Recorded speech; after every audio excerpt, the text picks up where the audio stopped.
Professor مبارک حیدر صاحب، بہت شکریہ وقت دینے کا۔ جی ویلکم۔ ڈونلڈ ٹرمپ امریکہ کے پریزیڈنٹ منتخب ہو گئے ہیں۔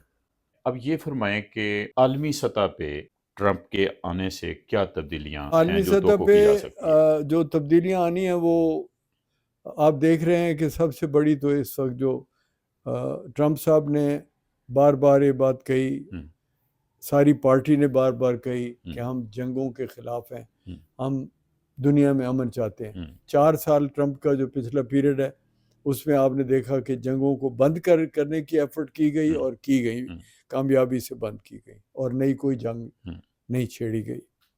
اس دفعہ ہمیں 2 جنگیں بنا کے پیش کی گئی کہ ایلو فرون ابھی چوپو، مطلب یعنی ہماری ذمہ داری یہ لگائی گئی ہے کہ جنگیں ڈیموکریٹک پارٹی لگائے گی اور ہم اگر آئیں گے تو ہم ان کو ٹھیک کر کے دکھائیں۔ تو یہ وعدہ ہے ہمارا کہ دونوں جنگیں ہم ریزالو کریں گے۔ اس سے پہلے جو پچھلے دور میں 4 سال میں ریکارڈ ہے اس کے عین مطابق ہم دنیا میں پیسفل سٹرگلز کو پروموٹ کریں گے، وار کو نہیں۔ War is a very crude and a very dangerous way of struggle. یہ جو مقابلے کے اور مسابقت کی جو لڑائی ہے اس میں جنگ سب سے زیادہ کروڈ اور خطرناک اور مہنگا طریقہ ہے۔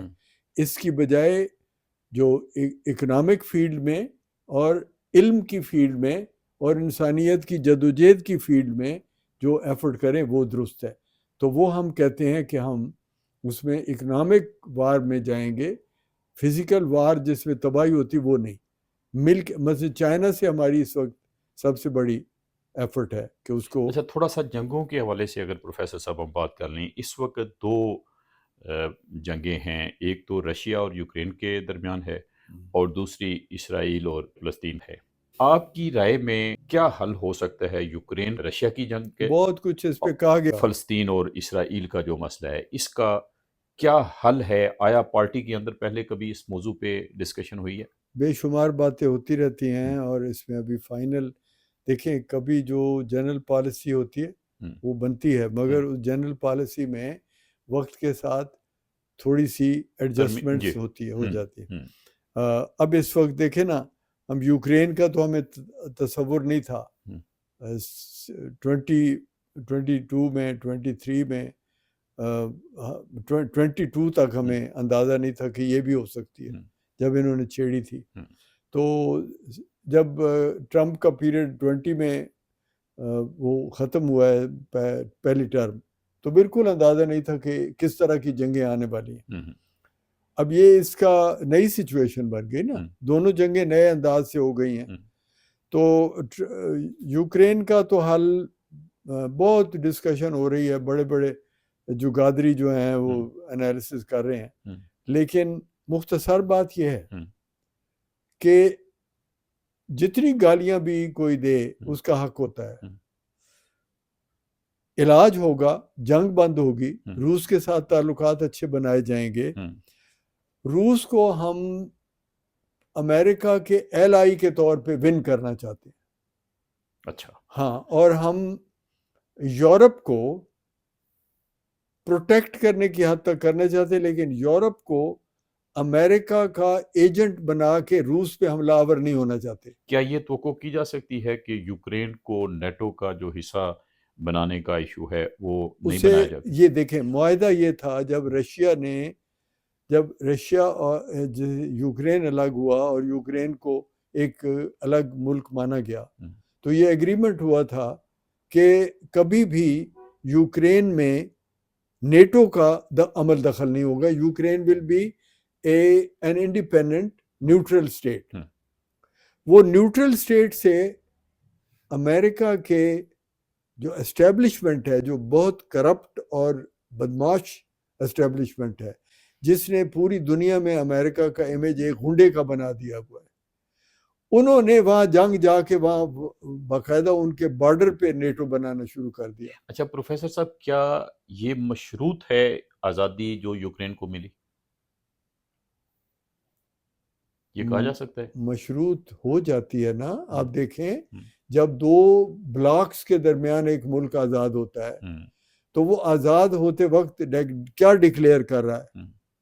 انہوں نے یہ ڈکلیئر کیا، یہ نہیں کہ کوئی روس کے دباؤ سے ڈکلیئر کیا، انہوں نے یہ ڈکلیئر کیا کہ ہم ایک انڈیپینڈنٹ اسٹیٹ ہیں، ہم روس کے خلاف بھی نہیں ہیں، ہم امریکہ کے خلاف بھی نہیں ہیں، ہم یورپ کے بھی مخالف نہیں ہیں، اس کے روس کے بھی دشمن نہیں ہیں، لیکن ہم چاہتے ہیں انڈیپینڈنٹ۔ یہ تو کوئی بھی ملک ہے بنیادی طور سے یہ اس کی پالیسی ہوتی ہے، کہا یہی جاتا ہے کہ ہم انڈیپینڈنٹ ہیں، ہم کسی کے دشمن نہیں ہیں، مطلب ہم غیر جانبدار ہیں، اپنی آزادی کا ہم دفاع کرنا چاہتے ہیں۔ یہ تو ہر ملک کا ایک کلیم ہوتا ہے۔ اگر یوکرین نے یہ کلیم کیا، خاص بات نہیں۔ اب یہ کہ اس کے بعد کتنی دیر تک وہ اس بات پہ پابند رہے گا کہ وہ خارجی تعلقات اپنی مرضی سے بنانا چاہتا ہے یا کسی طرف سے اس کے تحفظات ہیں، تو اپنے تحفظات کے لیے کسی اتحاد کا حصہ بننا چاہتا ہے تو وہ نہیں بن سکتا۔ ہاں تو وہ بنائیں، تو پھر ٹھیک ہے، دوسرے ملک کو یہ حق ہے کہ وہ بھی بنائے، وہ بھی اپنا مفاد دیکھے گا نا۔ تو دیکھیں یہ باتیں اتنی تھیوریٹیکل نہیں ہوتی جتنی ہم کر دیتے ہیں۔ یہ ایک ملک کو حق ہے کہ وہ جو کرے، ملکوں کو، لوگوں کو، آپ کو اپنے پڑوس کے مطابق ایڈجسٹمنٹس کرنی پڑتی ہیں۔ اگر آپ کے پڑوس میں کوئی ایک آدمی رات دن شور مچاتا ہے تو آپ اس کو ریکویسٹ کرتے ہو یا اس کو ڈنڈا مارتے ہو؟ یہ فیصلہ آپ نے کرنا ہے اپنے حالات دیکھ کے۔ یہ تو نہیں ہوتا نا کہ کوئی اس میں اللہ تعالیٰ کی طاقتیں آ کے دخل دیتی ہیں کہ ایتھے انصاف ہو گیا۔ آپ نے دیکھنا ہوتا ہے آپ اپنے ملک کو یا اپنے گھر کو انڈیپینڈنٹ رکھنے کے لیے کیا کریں گے۔ اگر آپ نے یہ فیصلہ کیا کہ جیسی تو انڈیپینڈنٹ ہونے واسطے 10,000 میل دور دا یا 5,000 میل دور دا امریکہ لواں گے، روس نال دی پنگا لینا، یہ آپ کی وزڈم ہے، آپ کی وزڈم ہے، اچھا، آپ اس کو وہ کریں۔ اگر ہم تھوڑا پاکستان کی طرف آ جائیں، اس اپنے خطہ کی طرف آ جائیں، تو پاکستان 47 سے پہلے نہیں تھا، انڈیا کا حصہ تھا۔ 47 میں پاکستان بنا۔ کیا اس وقت یوکرین کے حوالے سے جو ہماری اوپینین کوئی بنتی ہے، وہی اوپینین اگر ہم یہاں پہ لاگو کریں تو کیا پاکستان کو انڈیا کو سامنے رکھتے ہوئے چین کے ساتھ تعلقات بہتر نہیں بنانے چاہیے، یا کسی دوسرے ملک جس کے ساتھ انڈیا کا کوئی کنفلکٹ ہے اس کی طرف نہیں جانا چاہیے؟ آپ یوکرین سے کیوں سیکھنا چاہتے ہیں؟ اپنے حالات کو سیکھیں۔ سوال یہی ہے کہ اگر پاکستان انڈیا کے اگینسٹ کسی دوسرے ملک کے ساتھ تعلقات بہتر بنا سکتا ہے جس کے ساتھ وہ بہتر سمجھتا ہے اپنا دفاع، اپنے دفاع کے لیے، تو یوکرین کیوں نہیں رشیا سے ہٹ کے امریکی بلاک میں جا سکتا؟ یہ آپ جو ایبسٹریکٹ قسم کے ہیومن رائٹس پہ چلے جاتے ہیں نا ہم، تو اس کا نتیجہ بحث میں کوئی نہیں نکلتا۔ اچھا، ملکوں کے معاملات خارجہ پالیسی کو بڑے بڑے گہرے اور عقل کے تناظر میں پاسبل، جسے ہم کہتے ہیں نا life not only politics, life is an art of the possible. صرف پالیٹکس نہیں، life is an art of the possible. Equal opportunity سب کو ملتی ہے رانا صاحب، میاں صاحب، لیکن ایکول اپرچونٹی کا رزلٹ ایکول نہیں ہوتا۔ آپ یہ کہیں کہ پاکستان کو جو ہوا وہ یوکرین کو ہوگا، وہ بڑا مشکل ہے، وہ ڈیفرنٹ ہیں حالات۔ پاکستان کو اپنے حالات کے مطابق دیکھ کے تو اپنی انڈیپینڈنس دیکھنی پڑے گی، یوکرین کو اپنے حالات کے مطابق۔ اب یعنی جو آزادی پاکستان کو حاصل ہے وہ یوکرین کو آزادی وہ حاصل نہیں ہے، وہ حاصل نہیں ہے، اس لیے کہ خیر وہ لمبی بحث ہے، لیکن نہیں حاصل ہے، نہیں حاصل ہے۔ ٹھیک ہے۔ اچھا، جو اسرائیل ہے اور فلسطین کا ایشو ہے، اس حوالے سے کیا کہتے ہیں کہ ریپبلکن اس مسئلے سے کس طرح نپٹے گی، کیا حل نکالے گی اس ایشو کا؟ جیسے وہاں ہو رہا ہے نا یوکرین میں، وہ اصول لگ بھگ مشرق کے عرب، یعنی جو آپ اسے کہتے ہو عرب ورلڈ، جی، اس میں بھی وہ اصول کار فرما ہوگا۔ اچھا، آپ کو الٹیمیٹلی یہ قبول کرنا پڑے گا کہ فلسطینیوں کے لیے حقوق لینے کا طریقہ یہ نہیں ہے کہ اسرائیل کا خاتمہ کیا جائے. اسرائیل کے خاتمے کا جو مطالبہ ہے اسے چھوڑنا پڑے گا. یہ ایک آبجیکٹو ریئلٹی ہے. میرے جذبات چاہے یہ ہوں کہ میں کل پھونک ماروں اور اسرائیل اڑ جائے، لیکن اس سے میرے پھونک مارنے سے اڑتا نہیں، تو مجھے دیکھنا پڑے گا کہ کیوں نہیں اڑتا. یار میں پھونکے تو بہت ماری ہیں، اتنی میں نے دعائیں مانگی ہیں پوری دنیا اسلام نے. پاکستان میں تو اور کام ہی ہمیں کوئی نہیں سوائے فلسطین کے لیے دعائیں مانگنے کے اور اسرائیل کو تباہ کرنے کے. ایران بھی لگا ہوا ہے، لیکن یہ پھونکوں سے نہیں نا. یہ ایک آبجیکٹو ریئلٹیز ہیں جنہیں تو وہ دیکھنا پڑے گا کہ اسرائیل کے خاتمے کا مطالبہ چھوڑنا پڑے گا اور اپنے حقوق لینے کی بحث کی جائے گی. وہ ہے حل. یعنی ہم یہ کہتے ہیں کہ ریاست الگ فلسطین کی بنے، اور یہ بات امریکہ بھی مانتا ہے، مگر اس میں شرط ہے کہ جس طرح فلسطین کے لوگوں کو اسرائیل میں آباد ہونے کی اجازت ہونی چاہیے، اسی طرح اسرائیل کے لوگوں کو فلسطین میں آباد ہونے کی اجازت ہونی چاہیے. تب یہ دو فرینڈلی سٹیٹس ہوں گی. جو ہم نے پاکستان اور انڈیا میں کیا ہے یا بنگلہ دیش میں کیا گیا ہے، وہ پیٹرن چلنے والا نہیں ہے کہ آپ کہتے ہو جی پورے ہندو اور سکھ نکل جائیں یہاں سے، یا مسلمان ہو جائیں یا نکل جائیں. یہ چلنے والی بات نہیں ہے. اس سے تباہی ہوئی ہے. پورا آپ نے ملک دیکھا ہے جس بری طرح سے کنفیوز ہو گیا ہے. طالبان ہیں، کہیں بلوچ ہیں، کہیں آپ کے خارجی ہیں، کہیں آپ کا کرائم مافیا ہے. یار آپ نے اپنا بیڑا غرق کیا ہے صرف اس ایک بات پہ اٹل آپ کا زور ہے کہ جی پیورٹی، ہاں ساڈا دوجا وچ بندہ نہیں ہونا چاہیے. تو یہ کرنا اگر ہوگا تو پھر وہ دو ریاستیں نہیں ہوں گی، وہ فائٹنگ دو محاذ ہوں گے. آپ نے اگر صلح کے ساتھ عربوں میں ایک پرامن وہ بنانا بقائے باہمی، تو اس کا طریقہ یہ ہے کہ فلسطین کو ایگزسٹ کرنے کا حق ہے اور اسرائیل کو حق ہے. دونوں ملکوں میں دونوں آبادیاں ہو سکتی ہیں. یہ اگر ایگری کر لیں گے تو معاملہ بن جائے گا. لیکن یہ جو حل ہے یہ تو 48 میں ہوا. اس کے باوجود ہم نے دیکھا کہ مسلم کنٹریز کی طرف سے یا مسلمز کی طرف سے بار بار اسرائیل پہ حملے کیے گئے.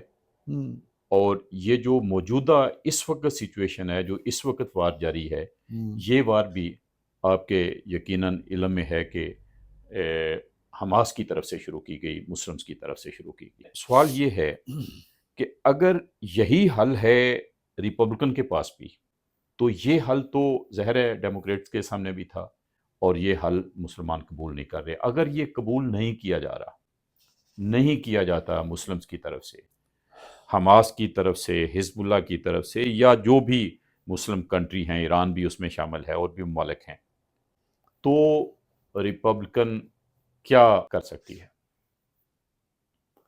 بڑا بریف سا جواب ہے.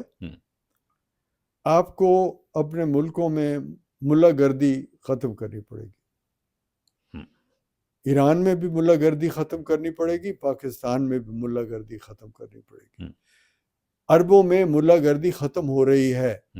عربوں کے بڑے ممالک ملا کے ماتحت نہیں رہے، اور نہ ہی وہ شریعت کی جو تعریف ہے وہ مولوی صاحب سے پوچھ رہے ہیں. مولانا اور مولوی جو ہے نا، وہ آپ کا سب سے بڑا پرابلم ہے. جب تک آپ اس پرابلم کو حل نہیں کرتے، یعنی آپ کے قومی معاملات آپ کے مولوی صاحب حل نہیں کریں گے، بلکہ با علم لوگ کریں گے، پالیٹیشین کریں گے یا دنیا کے حالات جاننے والے کریں گے. تو یہ بات اسرائیل کو ختم کرنے والا جو مطالبہ ہے، یہ ملا گردی، ایران کی ملا گردی کا مطالبہ ہے.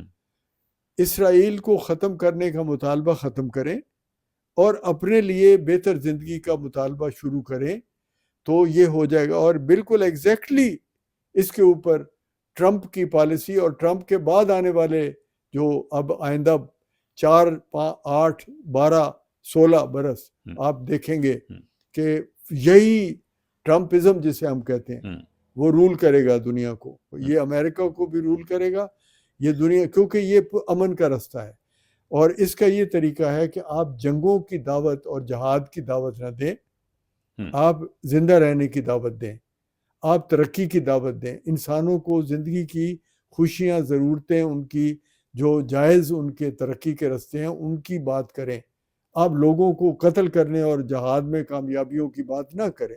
دیکھو جو جہاد کے نعرے کل لگ رہے تھے پاکستان میں، کیا انجام ہوا ہے یار، اس کے نتیجے میں بشرا بی بی نے جو بیٹریل کیا ہے، معاف کرنا میں بیٹریل کہہ رہا ہوں، ذمہ داری سے کہہ رہا ہوں، بشرا بی بی کو انہوں نے عمران خان سے چھین لیا، بشرا بی بی نے آ کے تو خنجر گھونپ دیا عمران خان کی پیٹھ میں، اور اگر ایسا نہیں ہوا، وفادار بیوی ہے، تو یوں کہوں گا میں کہ عمران خان نے پیٹھ میں خنجر نہیں کھایا، اس نے سامنے سے اسے کہا ہے کہ مجھے قتل کر دو، تو وہ اس کے کہنے پہ آئی ہے یہ بیان لے کے جو آج اس نے بیان دیا ہے۔ اچھا پروفیسر صاحب، اگر ہم موضوع پہ آئیں تو کیا مختصر طور پر یہ کہا جا سکتا ہے کہ رشیا اور یوکرین کے معاملے میں ٹرمپ یا ریپبلکن کو کامیابی کا امکان نسبتاً زیادہ ہے، جبکہ اسرائیل اور فلسطین کے محاذ پر کامیابی کا امکان کافی کم ہے؟ نہیں، کم ہے، آپ دیکھیں گے کیوں گھبراتے ہیں۔ کیا آپ یہ توقع کرتے ہیں کہ حماس اور یہ مسلم مائنڈ یا ملا مائنڈ یہ مان جائے گا، اسرائیل کو تسلیم کر لے گا؟ انشاءاللہ تسلیم کر لیں گے۔